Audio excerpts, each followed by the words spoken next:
কক্সবাজারের ঈদগাঁও উপজেলার ইসলামাবাদত নিজের ঘরের ভিতর গুলিবিদ্ধ হয়ে হাবিবুল হুদা চৌধুরী নামের 50 বছর বয়সী এক ব্যক্তির মৃত্যু হয়। গতকালিয়ে শুক্রবার রাত 10:10টার দিকে তার বাড়ির যে হামলা চালায় এই ব্যক্তির খুন করছে বলে জানা গিয়ে। নিহত হাবিবুল হুদা উপজেলা ইসলামাবাদ ইউনিয়নের পহাশিয়াখালী শিকদারপাড়া এলাকার বাসিন্দা। পরিবারের অভিযোগ, ইসলামাবাদ ইউনিয়নের সাবেক ইউপি চেয়ারম্যান ও স্থানীয় আওয়ামী লীগ নেতা আব্দুর রাজ্জাকর নেতৃত্বে এই হামলার ঘটনা ঘটে। একই ঘটনায় রাজ্জাকর অনুসারী আলোর মাধ্যমে নিহতর পরিবারের আরো 3 সদস্য আহত হয় বলেও জানা গিয়ে। ইয়ান একটা নৃশংস হত্যাকাণ্ড।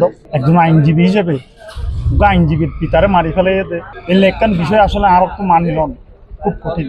আর আছে এমনি একটা সুষ্ঠু বিচারক এই বিষয় লিয়ে জায়গা জমির বিরোধ কিংবা অন্য কোনো একটা ইস্যু থাকতে পারে, কিন্তু তাই বলি একখান ঘটনা জিয়ান বিকালবেলা ঘটতে ইয়ানোর বেসিসে আবার রাত্রেবেলা যাই ওরে গুলি করি ওরে একদম নিরহ মানুষের হত্যাকরণ ইয়ানোর দৃষ্টান্তমূলক শাস্তি আর চাই যাইতে চাই। জায়গায় তারা আত্মীয় স্বজনের সমস্যা, তার কোনো সমস্যা নাই।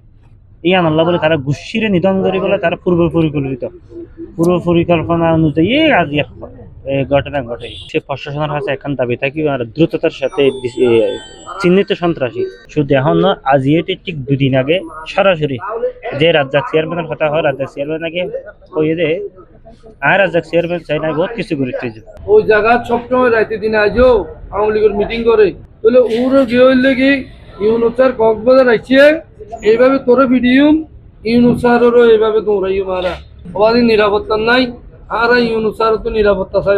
এটা তো একটা মারাত্মক ঘটনা। এই 24 ঘন্টার মধ্যে আসামি হলে গ্রেপ্তার চাই এবং ইতরের দৃষ্টান্তমূলক শাস্তি দিবার লাভ বিচার প্রক্রিয়ার মধ্যে যা যা সহযোগিতা করা পড়ে আর ইনশাল্লাহ। এই ঘটনায় নিহত হাবিবুল হুদার ফুয়া সাইদুল হুদা হই রাতে 20-30 জন লই গরদ আর গুলি করে আর পরে মারে ফেলে। সাথে আর কুয়াইছিল হালাইছিল তারাও গুলি করছে আর বোন এসে তারা আর কোনো বিরোধ নাই। একটা জায়গা ডিস্টার্ব পুলিশের জায়গায় রাজু ভাই তারা বেদখল করছে আরেকজনের দেখাই দিয়ে না ছোট ভাই এত লই তারা মজা যাবার আর গিয়ে মজা আর লই তারা কোনো বিরোধ নাই, কোনো ধরনের বিরোধ নাই। একটু আগে ঘরেতে পুরাইছে এই তারা আবার মানুষ জনতা দিবে আর আওয়ামী লীগের সাবেক চেয়ারম্যান এবং আওয়ামী লীগ নেতার নেতৃত্বে এরকমের হত্যাকাণ্ডের ঘটনায় এলাহাবাসী ফুসি উঠি এড়ে চরম উত্তেজনা বিরাজ করে। এলাহাবাসী জানাই আওয়ামী লীগের সন্ত্রাসী হল এখনো প্রকাশ্যে এলাহানাজি ঘোরাফেরা করে প্রশাসনে তার ব্যাপারে কোনো পদক্ষেপ নলর। এই বিষয়ে জানিবেলায় ঈদগাঁও থানালয় যোগাযোগ করে কোনো বক্তব্য পাওয়া যায়। C+ TV Chittagong.